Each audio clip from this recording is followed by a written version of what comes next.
The words hit you like a physical blow, leaving a sting that lingers for days.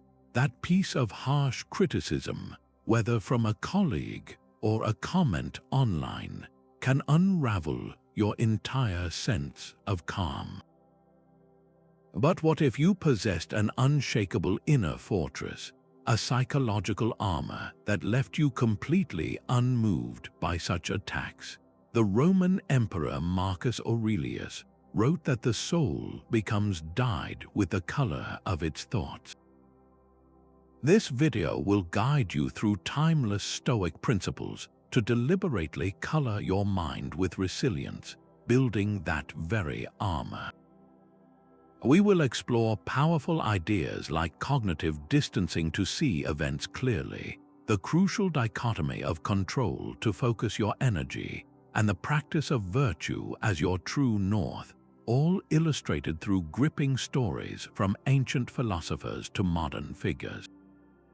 You will gain the specific mental framework to treat criticism not as a personal wound, but as irrelevant noise or even useful feedback. How will it feel to face your next critic with genuine, unforced calm? When criticism lands, what part of that experience do you actually control? The ancient Stoic teacher Epictetus offered a startlingly clear answer that forms the bedrock of this psychological armor. He begins his famous Enchiridion by stating, "Some things are up to us and some things are not up to us. Our own judgments, our impulses, our desires, and our aversions are up to us. What is not up to us are our bodies, our possessions, our reputations, and our public offices." This is the core of the dichotomy of control, a simple but profound filter for every event in your life. Your power does not lie in stopping the criticism from happening or in controlling the other person's opinion. Those are externals, firmly in the column of what is not up to you. Your power resides exclusively in your inner citadel, in your faculty of judgment, in how you choose to see and respond to the words spoken. The criticism itself is an indifferent thing, neither good nor bad in its essence. It only gains power and becomes painful when you give it your assent, when your judgment dyes it with a color of personal injury. Picture an artist who has just released their work into the world, only to read a scathing public review.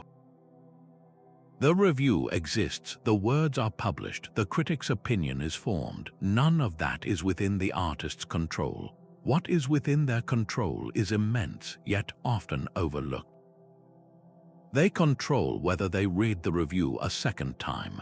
They control their judgment of its value, deciding if it contains any useful feedback or is merely noise. They control their next action, whether to despair and abandon their craft or to return to the studio and focus on the parts of their work they can actually improve. Their reputation, that external thing, is not theirs to command, but their character, their perseverance, and their creative integrity remain entirely their own. Can you think of a recent criticism you faced? Try to mentally pull the event apart. Separate the external fact of what was said from your internal judgment about it. That space between the event and your reaction is where your freedom lies, and it is the very foundation of staying unmoved. The Stoics believed we each have the capacity to build an unassailable fortress within. This inner citadel is not a cold, isolated bunker, but a sanctuary of clarity built from your own reason and unwavering virtue. It is the core self that remains calm and undisturbed no matter the chaos swirling outside its walls. Marcus Aurelius spent years writing his meditations not as a public text, but as a private training manual to fortify his own mind against the immense pressures of leading an empire. He advised that you can retreat into this little citadel of your own mind anytime. Here you find peace, and this peace is nothing but the good ordering of your thoughts. This practice is not about suppressing emotion or becoming numb. It is the active cultivation of a strong, rational center, a place where you can observe external events without being conquered by them. Consider the story of Cato the Younger, a Roman senator whose commitment to his Stoic principles was legendary. He faced relentless political pressure and public slander from powerful rivals like Julius Caesar. Yet, because his inner citadel was built on the unshakable foundation of his own integrity, the insults and the smear campaigns simply could not find a way in. His sense of worth was determined by his own virtuous actions, not by the opinions others held of him. He stood firm not out of stubbornness, but from a profound inner stability that made him genuinely unmoved by attempts to damage his reputation. What single virtue could you strengthen today to add another stone to your own inner fortress? Perhaps it is the courage to speak your truth calmly, or the discipline to withhold a reactive, angry comment. Each conscious choice to act with integrity reinforces your walls, making you less vulnerable to the next storm of criticism you will inevitably face. What if you could observe criticism like a scientist observing data without personalizing it? This is the practice of cognitive distancing, a mental technique that allows you to see the event itself, separate from the painful story your mind instinctively weaves around it. The Stoics called this the view from above, a way of looking down on your life as if from a great height, reducing a sharp personal insult to a mere speck in the grand scheme. It is a form of Stoic mindfulness, training yourself to perceive things as they truly are, not as your fears or insecurities paint them. Seneca captured the core of this idea perfectly when he wrote, "We suffer more often in imagination than in reality." The criticism is a simple fact, a string of words spoken or written. The suffering arrives with the elaborate narrative you build atop that fact, the story that says this proves you are a failure, or that the person dislikes you, or that your reputation is now ruined. Cognitive distancing is the act of dismantling that story and returning to the raw, neutral data. Think of a manager sitting in a performance review, hearing their supervisor list several areas for improvement. The immediate, untrained reaction might be a surge of defensiveness and shame, a story forming that says, "I am bad at my job, and my boss is disappointed in me." But by applying cognitive distancing, the manager can pause and strip the narrative away. The objective data is simply this: my supervisor said I need to improve my project documentation and increase the frequency of my team check-ins. These are statements of observable fact. They are not, in themselves, an indictment of character or worth. This neutral ground is where your power resides. By seeing the event clearly, you create space to choose a response rooted in reason, not in raw reaction. You can assess the feedback for useful grains of truth without being swept away by the emotional tide. Can you recall a recent criticism and describe it using only objective, factual language, deliberately removing all the emotional labels your mind wants to attach? For a Stoic, the only true good is virtue, and the only true evil is vice. Everything else, from wealth and health to the praise and blame of others, falls into the category of indifference. These external things do not define your moral character, which is the only thing of real worth. Think of praise and criticism as preferred or dispreferred indifference. It is natural to prefer being praised over being blamed, just as you might prefer warm weather over a storm. But a storm does not make you a bad person, and neither does criticism. Your sole focus must remain on acting with justice, courage, and wisdom, regardless of the weather of public opinion. Epictetus offers a razor-sharp directive on this, writing, "If someone tells you that so-and-so speaks ill of you, do not defend yourself against what was said, but instead reply, 'He must not know my other faults, or else he would not have mentioned only these.'" This is not about false humility, but a profound reorientation of your attention. The other person's act of blaming you is entirely their business, a thing outside your control. Your business, your only true concern, is whether your own actions are just and honorable. The goal is not to build a life free from criticism, but to live a life so rooted in virtue that criticism becomes irrelevant. History offers a powerful portrait of this principle in the philosopher Socrates. He was a figure constantly mocked in Athenian comedies and eventually faced the ultimate criticism: false accusations of corrupting the youth and impiety. Yet he never wavered from his philosophical mission, which he saw as his divine duty. At his trial, facing a death sentence, he refused to stop questioning and teaching, and he even rejected a chance to escape prison. His focus was not on saving his reputation or even his life, too clear indifference. His focus was on acting with integrity until his very last breath, demonstrating that a virtuous action is complete in itself, needing no external validation. Where in your own life have you hesitated to do what you know is right? Is there a conversation you need to have, a creative project you need to share, or a boundary you need to set, all held back by the whispered fear of what others might say? Identify that one action. The strength to take it does not come from a guarantee of approval, but from the quiet conviction that doing it is, in itself, virtuous and good. Between criticism and your reaction, there is a space. In that space lies your freedom. This pause is your secret weapon, the deliberate act of withholding your immediate agreement with that first stinging impression. The Stoics called this the discipline of assent, and it is the moment you reclaim your power from autopilot.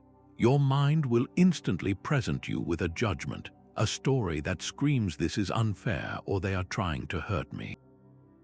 Your training begins when you learn to say, "Not so fast." You learn to interrogate that initial impression before you let it dictate your emotions and actions. Epictetus warned his students not to be carried away by the vividness of a sense impression. He said to ask, "Wait a moment, let me see who you are and what you represent. Let me put you to the test." This is the work, the conscious application of your reason to a raw, emotional signal. Imagine you have just received an angry email from a client. The words on the screen trigger an immediate surge of heat, a defensive narrative forming in an instant. The untrained mind rushes to assent.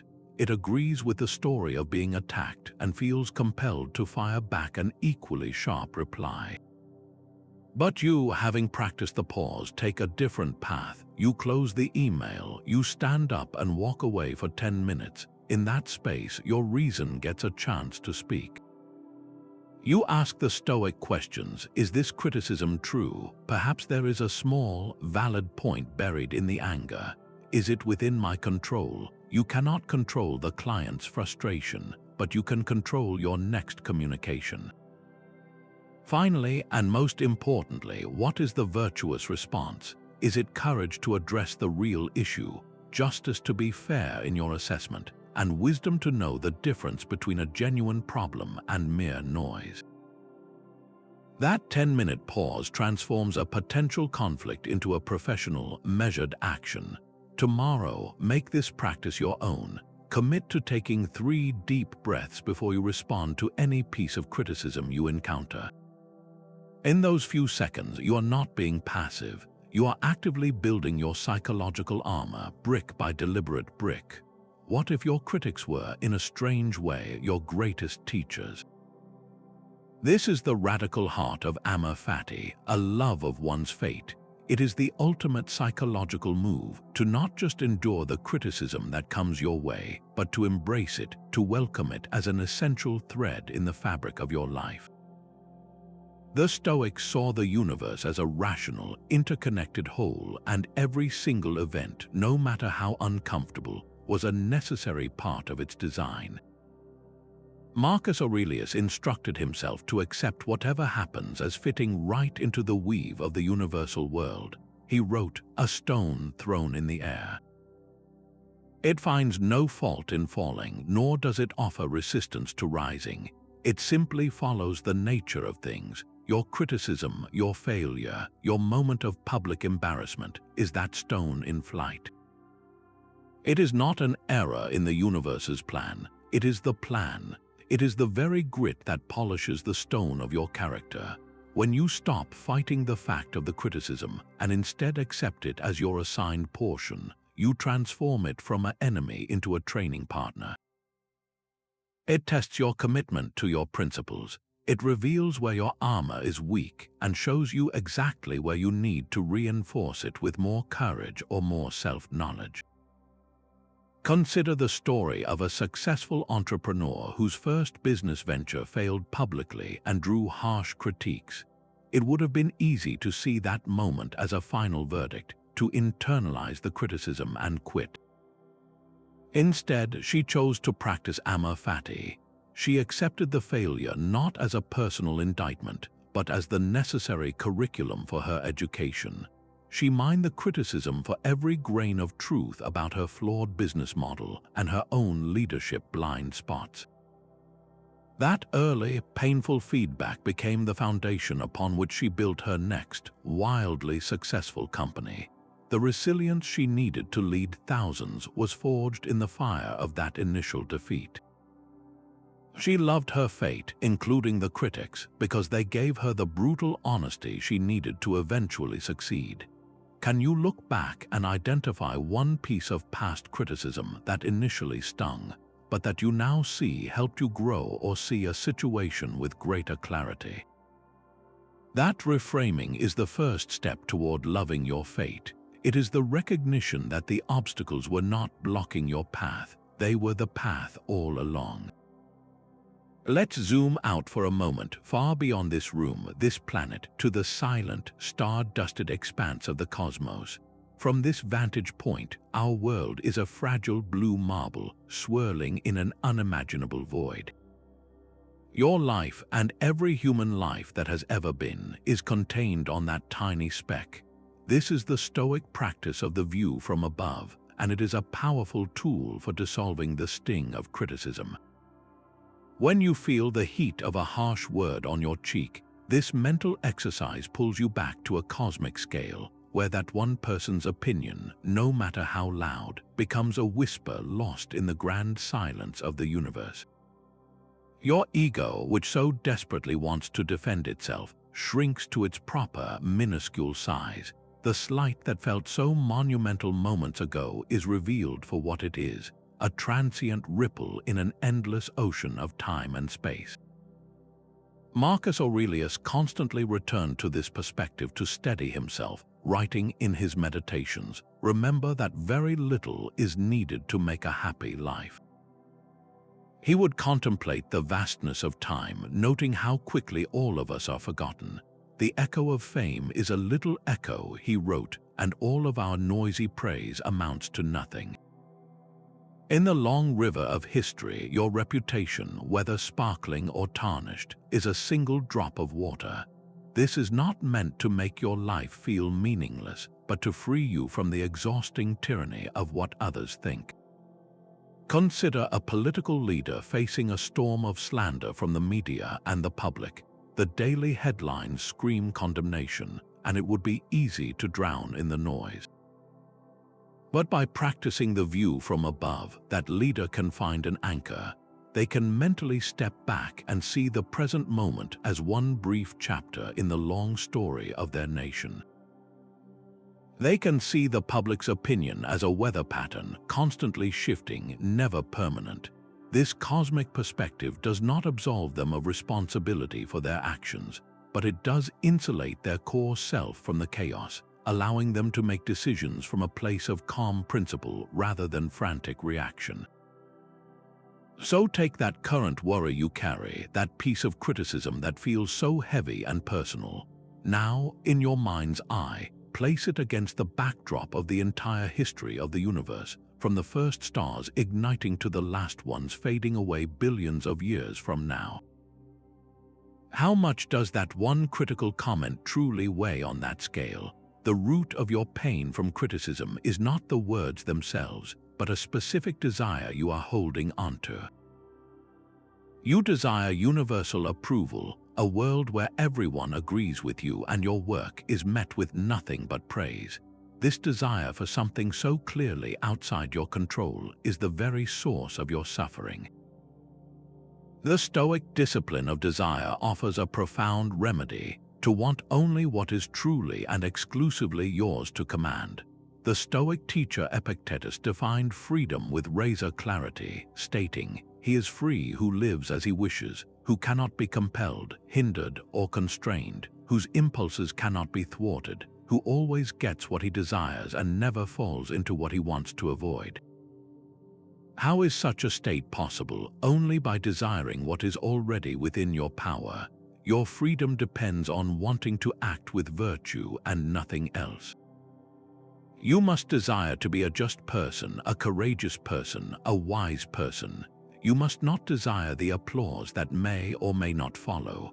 When your deepest want is aligned solely with your own moral character, no critic can ever block you from your goal. They cannot stop you from acting with integrity. They can only make noise outside the walls of your inner citadel. Consider a content creator in the modern digital arena. They pour their heart into a video only to be met with a flood of negative comments. If their core desire was for viral popularity and universal liking, they have just been handed a direct and painful failure.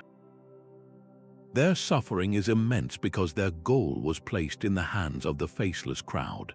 Now, imagine that same creator applying the discipline of desire. They shift their fundamental goal. Their desire is no longer for praise, but for the integrity of their creative process, for speaking their truth with clarity, and for producing work they themselves are proud of, regardless of the comments section. The negative feedback has not changed. The creator's emotional world, however, has been transformed. They are free because they achieved their desire the moment they uploaded the video, having acted with purpose and virtue. The rest is merely external weather.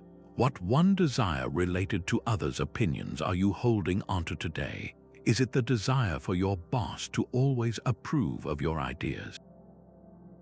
For your family to validate your life choices, for strangers online to agree with your perspective? Write that one desire down, then consciously release it. Acknowledge that it lies outside your control. In its place, plant the simpler, more powerful desire to act with honor and integrity in your next interaction. This is not giving up. This is the ultimate strategic move in the art of staying unmoved. The Stoics were not pessimists. They were realists who practiced facing worst-case scenarios in their minds. This ancient exercise, known as Premeditatio Malorum or the premeditation of evils, is not about expecting the worst to happen, but about preparing your mind so that nothing can truly surprise or shatter you. It is a form of psychological inoculation, where you expose yourself to a small, controlled dose of adversity in your imagination to build immunity against the real thing. By mentally rehearsing potential criticism, you systematically rob it of its power to shock you, transforming a future ambush into a familiar path you have already walked. Seneca championed this practice, urging us to reckon with the fact that men will be unjust. He advised not to merely hope for a smooth journey, but to anticipate the storms. The person who has anticipated the coming of troubles, he wrote, carries a shield against their blows. When you have already lived through the scenario in your mind, the actual event loses its sting. The criticism arrives, and instead of panic, you feel a strange sense of recognition, as if you are an actor following a well-rehearsed script where you remain in control of your lines. Imagine you are preparing to present a bold new idea to your team at work. Before the meeting, you close your eyes and vividly visualize the entire scene. You see yourself finishing your explanation, and instead of applause, you see skeptical faces. You hear a colleague question the feasibility of your plan, pointing out potential flaws. In your mental rehearsal, you feel the initial flush of defensiveness rise, but you do not act on it. You have pre-planned your stoic response. You take a deliberate breath, you thank your colleague for their perspective, and you engage with the specific points raised, focusing on the substance of the feedback rather than the tone. You remain anchored in your goal, which is not unanimous approval, but a thorough and virtuous discussion of the idea. This mental practice does not guarantee a positive outcome, but it guarantees your equanimity. You have already faced the criticism and discovered that you can withstand it with reason and grace. The actual event becomes just a performance, and you are the calm, prepared director. Today, carve out 5 quiet minutes. Choose one situation where you might face criticism, perhaps a difficult conversation you have been avoiding or a creative project you are about to share. Now walk through it in your mind, hear the words of criticism spoken, feel the initial jolt, and then practice your pause. Rehearse your response, one rooted not in reaction, but in the quiet strength of your prepared character. What single phrase of calm acknowledgement can you have ready? A phrase that will give you the space to choose virtue over impulse when the moment arrives. Who is the final authority on whether you are living a good life? This question strikes at the very center of your psychological armor. The world is filled with judges, from social media comments to the opinions of colleagues and family, all eager to hand down their verdicts on your worth. But the Stoics proposed a radical shift in this courtroom. They insisted the only valid judge is the one residing within you, your own faculty of reason. When you outsource your self-worth to the fluctuating opinions of critics, you willingly enter a form of slavery. Your emotional state rises and falls with every piece of praise or blame, leaving you perpetually off balance. True freedom, the kind that leaves you unmoved by criticism, is found only when you live in accordance with your own rational principles.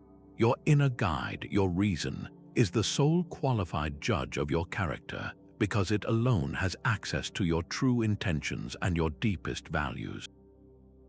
Marcus Aurelius offered a characteristically direct command on this matter, writing, "Waste no more time arguing about what a good man should be one." The instruction is to stop debating the definition with others and to start embodying it through your own actions, as assessed by your own conscience.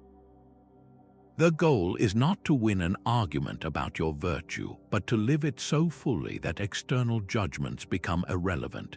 Consider the founder of Stoicism himself, Zeno of Citium. He taught his philosophy in a public colonnade in Athens, the Stoa Poikile, which gave the school its name. His ideas and his manner were often met with mockery and public ridicule. Yet Zeno remained utterly steadfast, guided not by the crowd's laughter, but by the unshakable conviction of his own reasoned conclusions. His inner guide was his compass, and it pointed him toward a life of integrity, regardless of the weather of public opinion. He understood that the crowd's judgment was a distraction, a noisy spectacle that had no bearing on the truth of his principles or the quality of his character. His authority came from within. Where in your own life are you letting the desire for external validation steer your ship? Is it in your career, where you seek a certain title primarily for the status it confers?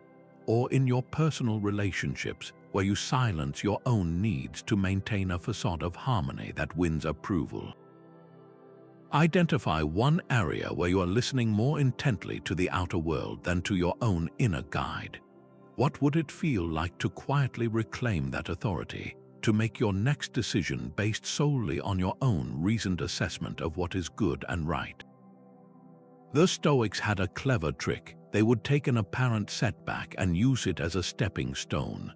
This is the art of turning the obstacle upside down, where criticism is no longer a barrier but becomes the very fuel for your progress. It is an active, deliberate search for utility in every piece of negative feedback, asking not "why is this happening to me," but "how can this serve me?" Marcus Aurelius captured this radical reframe perfectly when he wrote, "The impediment to action advances action. What stands in the way becomes the way." The criticism itself is the impediment. Your creative response, your decision to find its hidden value, is what makes it the way forward. This is not about passively accepting harsh words, but about actively mining them for strategic advantage. Can the critique reveal a genuine blind spot in your work you are too close to see? Does it present an opportunity to practice the virtue of patience with someone who disagrees with you? Or does it simply test and ultimately strengthen your resolve, proving to yourself just how committed you truly are to your path? An athlete facing public doubt provides a powerful example. When a prominent commentator questions their dedication or predicts their failure, the untrained mind might crumble under the weight of that judgment. But an athlete trained in turning the obstacle upside down sees that same criticism as a gift. They print out the negative article and place it in their locker. Every morning, those words are no longer an attack, they are a catalyst. They fuel one more repetition in the weight room, one more hour of focused practice. The critic's doubt becomes the athlete's disciplined energy, transforming external noise into internal fire. The obstacle, the criticism, has literally become the way to a higher level of performance. Now bring this home to your own life.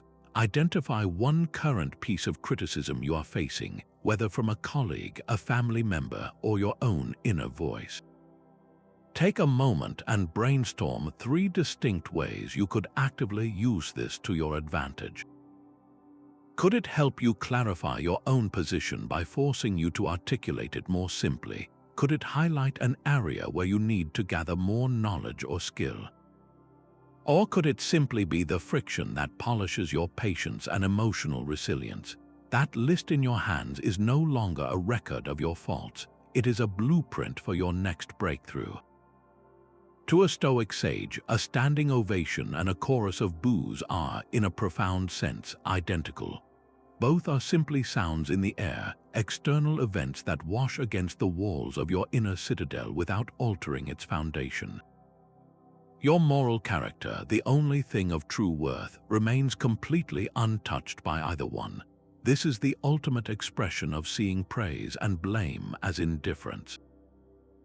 They are 2 sides of the same empty coin, possessing no inherent power to make you a better or worse person. Your virtue is an internal achievement, built by your choices, and it cannot be bestowed by applause or stripped away by condemnation. Epictetus pointed to the fickleness of the crowd to reveal this truth, noting that the same public that showers you with garlands one day might demand your head the next. He asked, does a well-run play need a chorus of applause to be good? The play's quality is in its own execution, independent of the audience's reaction. Your life is that play. Your performance is measured by your adherence to your script of virtue, not by the volume of the cheers or the silence that follows. Consider a politician who has deeply researched a policy they believe is just, even though it is unpopular. The polls drop, the media runs negative headlines, and their constituents send angry letters. If their goal is virtue, to act with justice and wisdom for the long-term good of the people, then this external blame is merely data. It is a dispreferred indifferent, like stormy weather on the day of a picnic. It is inconvenient, but it does not change the moral rightness of their action. Conversely, if the policy were suddenly to become popular and win them widespread praise, that too would be a preferred indifferent pleasant, but equally irrelevant to the core value of the action itself.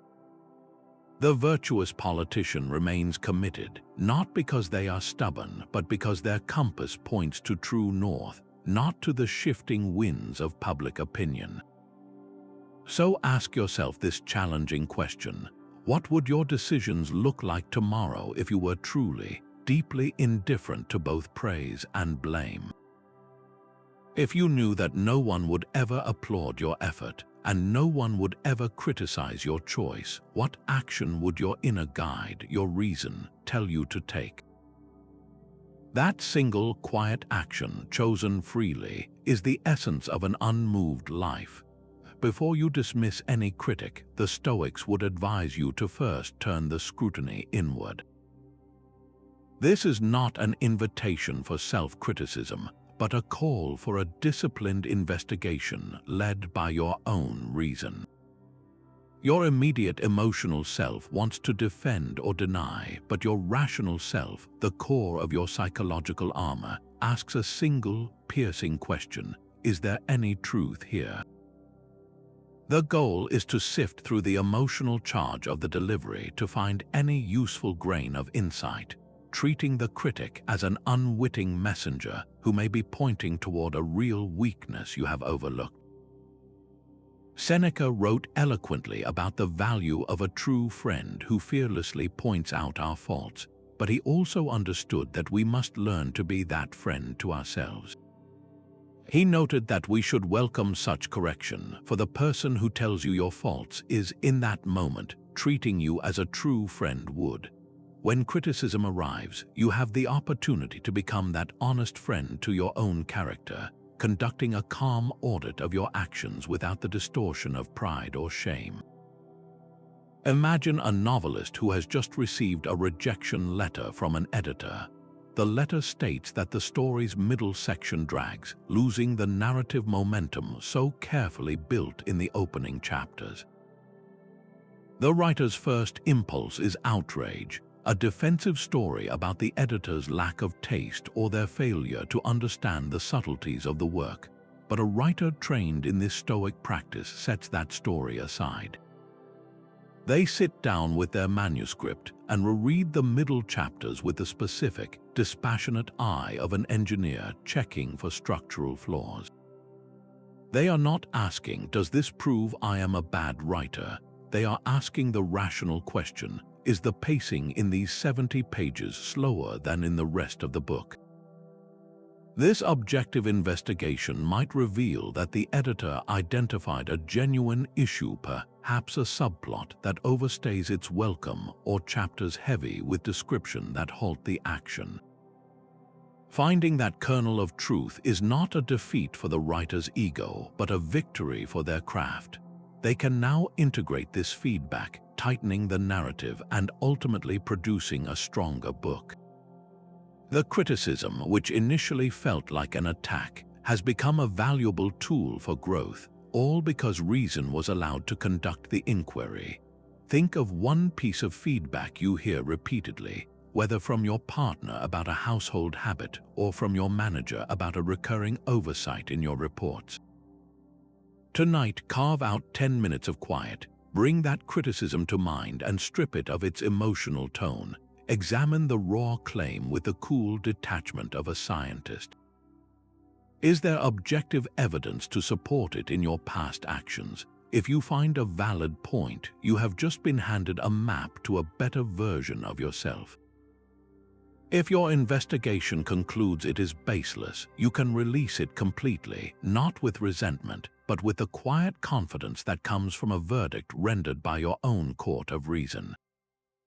Sometimes the most powerful response to criticism is no response at all. This is not a passive surrender, but a deliberate, tactical choice to conserve your most vital resource, your moral purpose. The Stoics understood that engaging with every critic, especially those operating in bad faith, is like trying to argue with the rain. You will only end up cold and exhausted while the storm continues on its way. Your silence in the face of unjust or malicious words is not an admission of defeat. It is a statement of strength, a clear declaration that the opinion being offered holds no value to you and is not worthy of your energy or your time. It is the ultimate application of indifference, where you refuse to grant an external event the power to dictate your internal state or your actions. Marcus Aurelius offered a profound reminder for these moments, reflecting on the fleeting nature of all things. He wrote, "Remember how quickly all things are dissolved and resolved. The bodies of those who remembered them are no more, and the memory of them is gone. The critic, their words, and the sting you feel, all of it is vanishing even as it occurs." By choosing silence, you align yourself with this eternal truth, allowing the empty noise to simply pass by without leaving a mark on your soul. Consider a public figure targeted by relentless tabloid gossip. The untrained instinct is to fight back, to issue denials and correct the record, to win the argument in the public square. But this engagement only pours fuel on the fire, giving the story oxygen and significance it never deserved. The wiser, more stoic path is one of strategic silence. The celebrity says nothing. They do not acknowledge the rumors. They do not post about them online. They simply continue living their life with dignity and purpose. In doing so, they accomplish two powerful things. First, they protect their own inner peace from being entangled in a pointless conflict. Second, and just as importantly, they drain the gossip of its power. Without a reaction to feed on, the story quickly withers and is forgotten, replaced by the next fleeting scandal. The silence itself becomes a shield, deflecting the arrows of malice and leaving the archer standing alone, foolishly firing at a fortress that offers no target. Can you identify one source of criticism in your own life, perhaps a particular person or a recurring type of comment, that consistently drains your energy and pulls you into unproductive mental loops? What would it look like to enact a personal policy of strategic silence toward it? This does not mean you ignore valid feedback, but that you consciously choose to no longer engage with the noise, to stop feeding the fire with your attention, and to reclaim that energy for the pursuits that truly matter to your character and your purpose. The Stoic goal was not to feel nothing, but to be free from the passions that cloud judgment. This state is called Apatheia, a profound inner stillness where your reason remains the captain of your soul, no matter how fierce the storm of criticism rages outside. It is not a cold, emotionless void. It is a warm and steady clarity, a peace that allows you to see events for what they are, without the distorting haze of rage, despair, or bitter resentment. When criticism strikes, it registers in your awareness as a simple fact, but it does not get to hijack your nervous system or dictate your response. You remain the undisturbed observer in the center of the gale. Seneca, in his powerful work on anger, dissects this destructive passion with surgical precision. He describes anger as a brief insanity, a temporary madness that is both ugly and entirely useless. He writes that no plague has cost the human race more, that anger is completely unbalanced and devoid of nobility. It is a fire that burns you from the inside long before it ever touches its intended target. The goal of Apatheia is to douse that fire before it can ever catch, preserving your inner peace and your capacity for rational action. Think of a judge presiding over a contentious courtroom case. Both sides are emotionally charged, hurling accusations and personal attacks, each trying to sway the judge with their outrage. The judge cannot afford to be swept up in the emotional tide. If they side with the angriest plea or react to a personal insult, they have failed their fundamental duty, which is to weigh the evidence with impartial reason. Their power lies in their apatheia. They hear the anger, they register the criticism of their court, but they let it wash past them like water off a stone. Their calm is not a lack of care for justice, but the very thing that guarantees justice can be served. The next time a piece of criticism sends a surge of heat through your body, notice it. Do not try to stop the feeling, but do not act on it either. Simply observe the physical sensation, the clenched jaw, the quickened pulse, as if you were a scientist noting data. See it for what it is, a passing physiological event, a wave that has already begun to recede the moment you choose not to ride it. In that space of simple observation, your apatheia begins to grow. Your life is an unfinished book, and every critic is just a reader with an opinion. They can throw mud at the cover, but they are powerless to write a single sentence inside the chapters you are still creating. The plot twists, the challenges, the moments of failure and triumph, these are the events handed to you. But the narrative voice, the overarching theme, the ultimate meaning of your story, that authorship belongs to you alone. The Stoics understood this profound creative power you hold over your own existence. Your character is not defined by the criticism you receive, but by the virtuous responses you choose to ink onto the page. Epictetus put it plainly when he said that circumstances do not make the man, they merely reveal him to himself. A storm does not write the story of the ship, it only tests the quality of the captain. When criticism strikes, it is not a verdict on your entire narrative. It is a single line of dialogue from a minor character, and you get to decide if it becomes a footnote or a catalyst for your greatest transformation. History offers a powerful example in the story of the scientist Galileo Galilei. He faced not just criticism, but the immense power of the entire Roman institution for defending the truth that the earth revolved around the sun. Publicly forced to recant, he was sentenced to house arrest for the remainder of his life. An external observer might have written his story as one of defeat and silencing. But Galileo never surrendered his authorship. Even under confinement, he continued his research and writing, secretly working on his most significant theories. His internal narrative was not one of a broken man, but of a steadfast seeker of truth who refused to let external condemnation define his life's purpose. The critics controlled his body, but they could never command his mind or his pen. His story, as we read it today, is one of courageous perseverance because that is the narrative he chose to live, sentence by stubborn sentence. So close your eyes for a moment and ask yourself this. If you are the sole author of your life's book, what is the one defining sentence you want to write as your heroic theme? A line so central to your character that no amount of external noise can ever edit it out. One of the most reliable comforts in the Stoic toolkit is the simple, undeniable fact of change. Nothing in this world remains fixed, and that includes the sharp sting of a critical remark. Marcus Aurelius returned to this truth again and again, urging himself to see all things as flowing in a ceaseless river. He wrote, "Time is like a river made up of the events which happen, and its current is strong. No sooner does a thing appear than it is swept away, and another comes in its place and will be swept away too.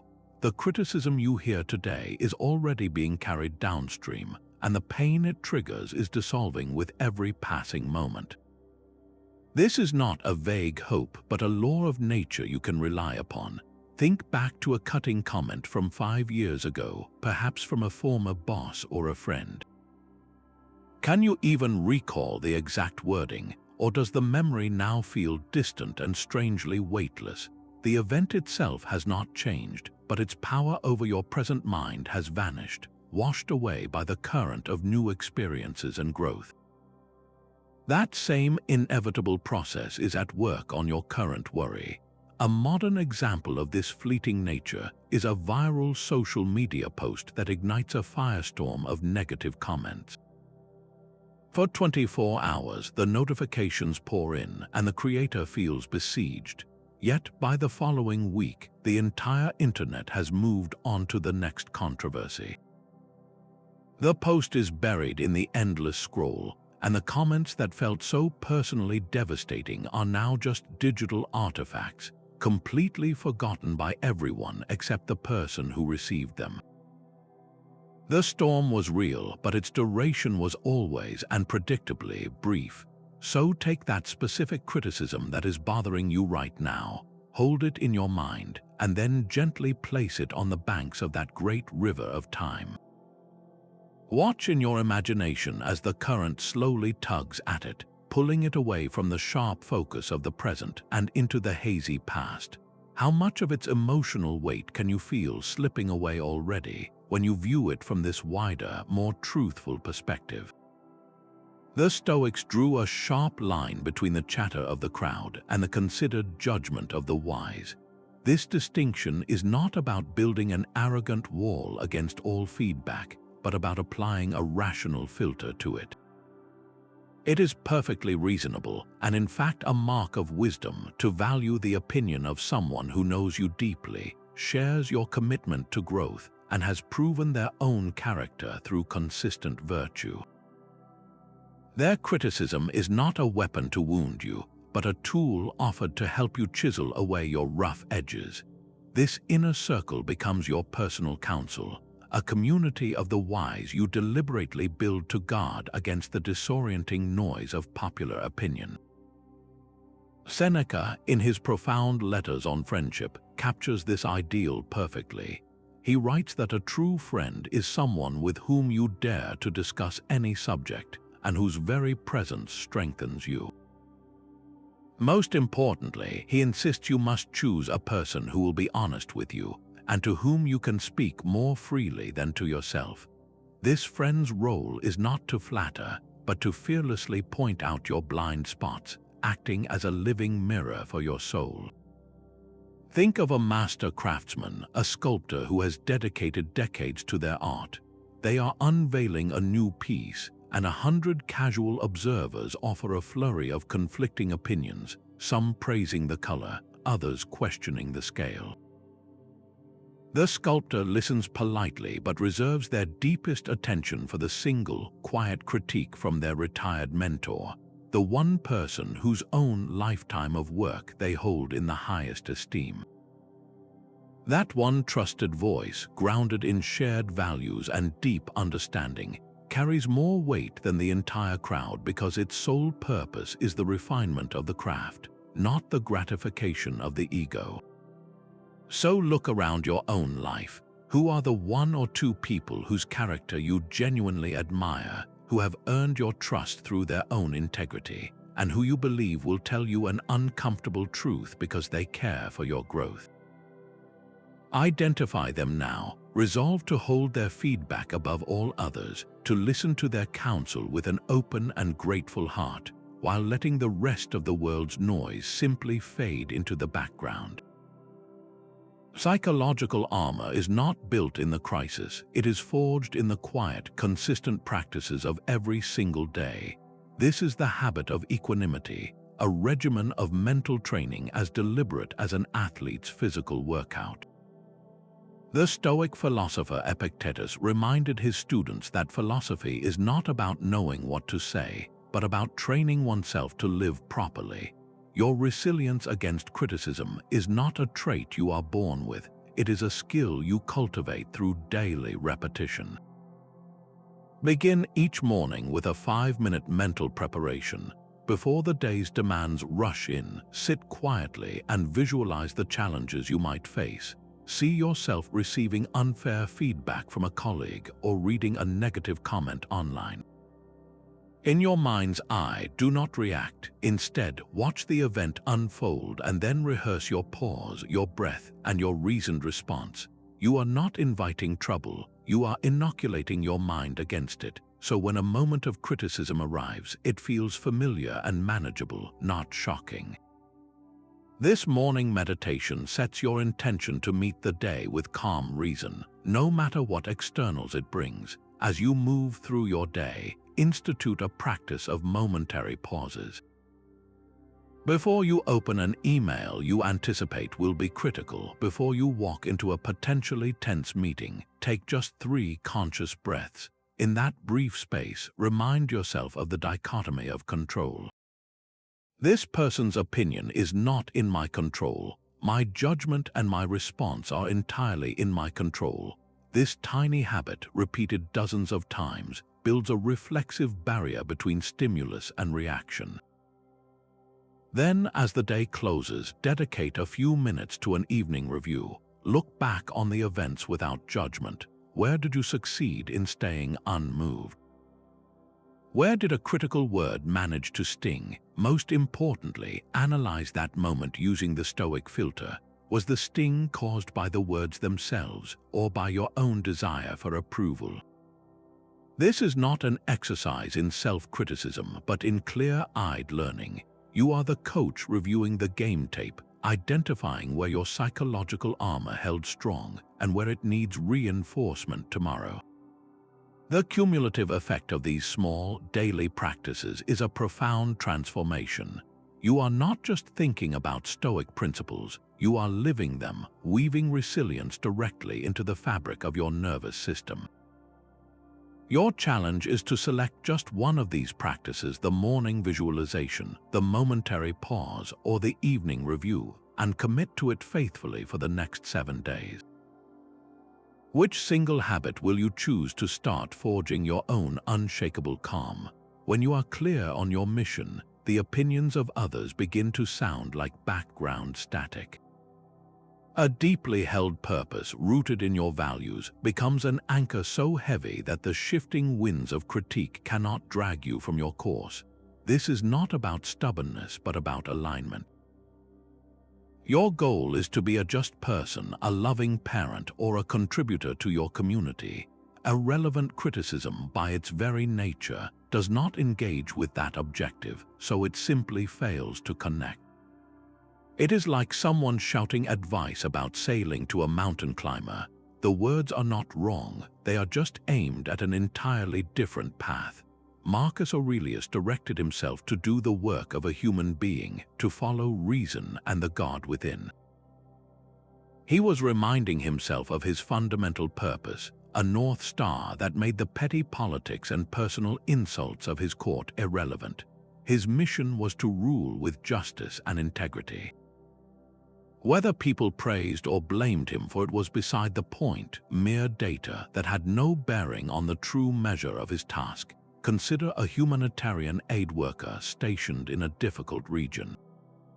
From the comfort of a distant office, critics question their methods, doubt their impact, or even accuse them of having an ulterior motive. If that worker's sense of purpose was fragile, dependent on universal approval, these critiques would be devastating. But when their anchor is the mission itself, the act of placing a meal in a hungry child's hands, of offering medical care to someone in pain, the criticism loses its power to wound. The critics are not there. They do not see the gratitude in a person's eyes or feel the tangible difference their work makes on the ground. The worker's why is so vivid and real that the far-off noise becomes what it truly is, a faint echo from a world that does not understand their reality. Their purpose transcends the critique, rendering it irrelevant. What is the core mission of your own life, the central why that gives meaning to your daily actions? Take a moment not just to think it, but to reaffirm it. Write down that single sentence of purpose. Is it to create beauty, to foster understanding, to protect your family, to seek truth? When you hold that clarity in your heart, the next critical comment you hear will be measured against it. Does this feedback touch my purpose? Does it relate to my mission? If not, you can let it fall away like a leaf landing on the solid rock of your anchor without moving you an inch. The fewer things you need from the outside world, the freer you become from its judgments. This Stoic ideal of living in accordance with nature is not about retreating to a cave, but about consciously reducing the number of hooks the world has in you. When your sense of worth is tied to a prestigious job title, a certain number of social media followers, or the latest luxury car, you hand over the keys to your inner peace. Every one of those external markers becomes a lever that critics can pull to unsettle you. But when you simplify your life and genuinely need very little from outside yourself, those levers simply break in their hands. The Roman teacher Musonius Rufus argued powerfully that the person is richest who is content with the least. for contentment is natural wealth. He saw the endless pursuit of status and recognition not as ambition, but as a form of self-imposed bondage, a cage whose bars are made of other people's opinions. Seneca echoed this, writing that it is not the person who has too little who is poor, but the one who desires too much. Your freedom is measured not by what you own, but by what you can walk away from without a second thought, including the need for applause. Consider the modern professional who leaves a high-stress, high-status corporate leadership role to start a small, local business or pursue a skilled trade. In their previous life, their entire identity was wrapped up in their title and the perception of success. A critical performance review or a snide comment from a rival could trigger days of anxiety because their self-worth was invested in that external structure. Now their focus has shifted. Their new goal is a simpler one: to do quality work, serve their community, and have time for their family. The criticism from the old world still comes, questions about why they stepped down or comments about their diminished status, but it simply does not land with the same force. They no longer need that specific validation to feel whole. The critic's arrow flies, but it finds no target because the person has moved to a different and more solid foundation. What are the 3 external needs you have allowed to define you? Perhaps it is the craving for likes on your posts, the desire for a specific professional title, or the expectation of constant praise from your family. Take a moment and write them down. This is not an exercise in shame, but in mapping the very chains you have the power to unlock. By consciously decoupling your self-worth from each one, you are not giving anything up. You are taking back your freedom, one released need at a time. A truly resilient mind is also a humble one, capable of finding a lesson even in the messiest of deliveries. This is the Stoic virtue of humility in action. A quiet strength that allows you to disarm your own ego before it can sabotage your growth. The source of a critique, their tone, their apparent lack of qualification, none of that changes the fundamental nature of the words themselves. Wisdom can, and often does, arrive in the plainest of wrappings, and to dismiss a message based solely on its packaging is a form of pride that leaves you perpetually blind to your own blind spots. Seneca captured this essential openness when he advised that we must be ready to learn from anyone, since even the lowliest person, the smallest child, can teach you something. The goal is not to accept every word as gospel, but to approach every piece of feedback with a scientist's curiosity, sifting through the emotional sediment for any flecks of genuine gold. Consider a master chef who has run a celebrated kitchen for decades. They receive a 1-star online review from a diner who clearly knows little about gourmet cuisine, complaining that the signature dish was too complex and the flavors were confusing. The chef's ego immediately bristles, crafting a story about an unsophisticated palate incapable of appreciating their art. But a humble chef, a stoic chef, pauses that story. They set aside the diner's lack of expertise and look coldly at the core complaint. Was the dish perhaps overly complicated? Did the fusion of flavors, while technically impressive, create a muddled experience for someone encountering it for the first time? This single note from a novice, when examined without pride, could spark a refinement that makes the dish more accessible and ultimately wins over a wider audience without sacrificing its integrity. The critic was not an expert, but they accidentally pointed toward a genuine opportunity for improvement. Can you recall a moment when you immediately dismissed a piece of criticism because of who it came from? Perhaps it was advice from a younger colleague or a complaint from someone you considered less experienced. Revisit that memory now and try to separate the messy delivery from the raw content of the message. If you listen past your own defensiveness, is there a single, valuable truth hidden within the noise that your pride would not let you hear before?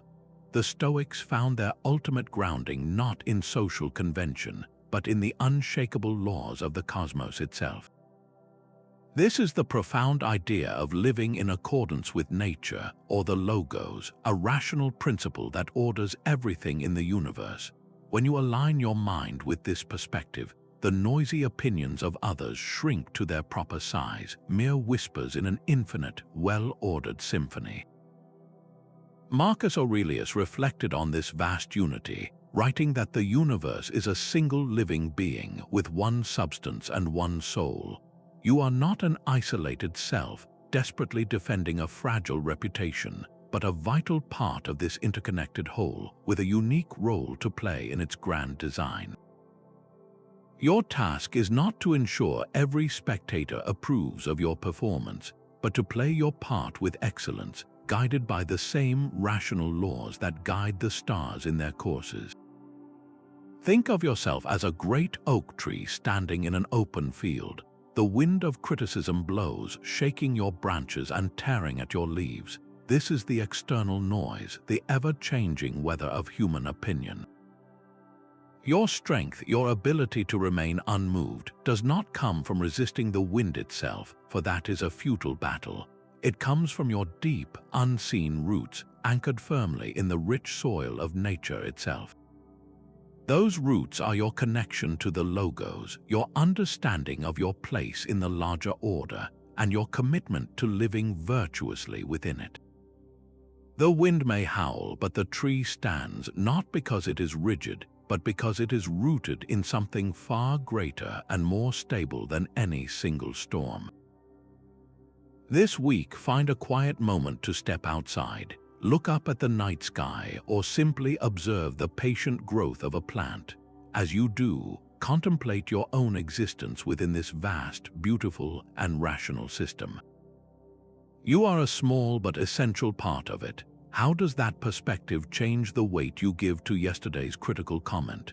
You must station a wise guard at the gateway of your mind, especially when criticism tries to enter. This guard's sole duty is to monitor the inner dialogue that immediately follows a critical remark, the private conversation you have with yourself that can either fortify your peace or systematically dismantle it. The most damaging critic is never the one shouting from the outside, but the one whispering from within, the voice that takes a single piece of feedback and weaves it into a story of your own insufficiency. Epictetus pinpointed this mechanism precisely when he taught that men are disturbed not by things, but by the views which they take of them. The criticism itself is neutral, a simple event. The disturbance is crafted entirely by your inner interpreter, the one you must now train to speak with the calm reason of a Stoic. Imagine a musician who has just finished a performance. As they step off stage, they overhear an audience member say to a friend, "Well, that was technically proficient but completely soulless." The unguarded mind, the one without its sentinel, immediately launches a brutal internal monologue. It seizes on those words and amplifies them, whispering, "See, you are a fraud. You have no real talent. Everyone here thinks you are boring." This is the spiraling pattern that turns a single opinion into a personal crisis. But the mind, with its wise guard on duty, intercepts that initial, painful impression. It does not deny the feeling of hurt, but it questions the story. It responds with a rational reframe, reminding the musician that is one person's opinion, an external thing I do not control. My worth is not determined by this single comment. I control my commitment to my craft and my choice to learn from this experience with courage. This shift is the essence of psychological self-defense. For the next 24 hours, make it your personal practice to simply listen to your own inner voice. Carry a small notebook, mental or physical, and note every time that internal critic seizes upon an external comment and begins to build a case against you. Do not judge the voice, just observe its patterns. Is it fair, or is it an irrational amplifier? This act of pure observation is the first and most crucial step in training your own guard to stand firm. When everything else is stripped away, one thing remains inviolable: your ability to choose your attitude. This is your final sovereignty, the unassailable ground where your true power lies. All the Stoic principles we have explored, the dichotomy of control, the inner citadel, the discipline of assent, converge on this single, decisive point. Your ultimate freedom is not found in controlling the events of your life, but in your unchallengeable authority to select your response to them. The quintessential teacher Epictetus framed it with breathtaking clarity when he said, "It is not what happens to you, but how you react to it that matters." The happening is external, a fact. The reaction is internal, a choice. This is the moment you actively claim your role as the author of your character, rather than a passive character in someone else's story. Let's revisit our artist, the one who faced that scathing public review. The external event was complete. The critic's words were published. The opinion was formed. In the space that followed, the artist stood at a crossroads. One path was the reactive one, paved with despair, defensiveness, and a bitter internal monologue. The other path was the sovereign choice, the conscious decision to apply reason. The artist chose to see the review as an indifferent thing. They chose to mine it for any useful feedback while discarding the rest as noise. They chose to return to the studio, their commitment to their craft strengthened, not weakened by the external judgment. That series of deliberate choices, not the review itself, defined the entire arc of their story. Or consider the entrepreneur whose first venture failed publicly. The criticism was a torrent of "we told you so" and "this will never work." In the wake of that failure, she could have chosen to internalize the blame and quit. Instead, she made the sovereign choice to practice Amor Fati. She chose to love her fate, to embrace the harsh feedback as the necessary curriculum for her eventual success. She chose to see the critics as unwitting teachers who highlighted the exact flaws she needed to address. Her response transformed a public defeat into a private masterclass in resilience. The next time criticism strikes, what single, sovereign choice will you make? Will you choose the 3 deep breaths before you speak? Will you choose to ask if there is any truth here without shame or pride? Will you choose to see the event from the cosmic view, reducing it to its proper, tiny scale? Your power does not lie in stopping the criticism. It resides in the quiet, unshakable certainty of your next chosen move. This psychological armor you have been building is not a suit of rigid steel that numbs you to the world. It is a flexible, breathing garment woven from rational principles and practiced virtues, allowing you to feel the impact of criticism without being knocked from your feet. Throughout this journey, you have gathered the essential tools. You learn to filter every event through the dichotomy of control, separating what is yours to command from the externals you must release. You practiced cognitive distancing, observing the raw data of a critical remark without buying into the painful story your mind wants to tell. You anchored yourself in virtuous action, making your own integrity the final measure of your success, and you fortified your inner citadel, that sanctuary of reason where your true self resides, undisturbed by the chaos outside. You are no longer a passive target for every opinion that comes your way. You are an active participant, equipped with a framework that transforms criticism from a personal threat into a training ground for your character. Every harsh word becomes a chance to practice patience, every unfair judgment an opportunity to reaffirm your values. Seneca captured the essence of this self-possession when he wrote that the wise person is self-sufficient and complete in themselves. This does not mean you need no one, but that your core worth and stability are generated from within, making you a fountain rather than a bucket, always full no matter how much the world tries to draw from you. You now hold the tools to cultivate that profound self-sufficiency. I invite you to make this wisdom real by sharing your story in the comments below. Tell us about a time you successfully applied a Stoic principle to handle criticism. How did the pause, the view from above, or the focus on virtue change the experience for you? Your story will inspire others and help build a community of practice where we all learn to stand with a little more calm and a little more courage. Walk forward with this empowered calm, knowing you possess everything you need to remain unmoved.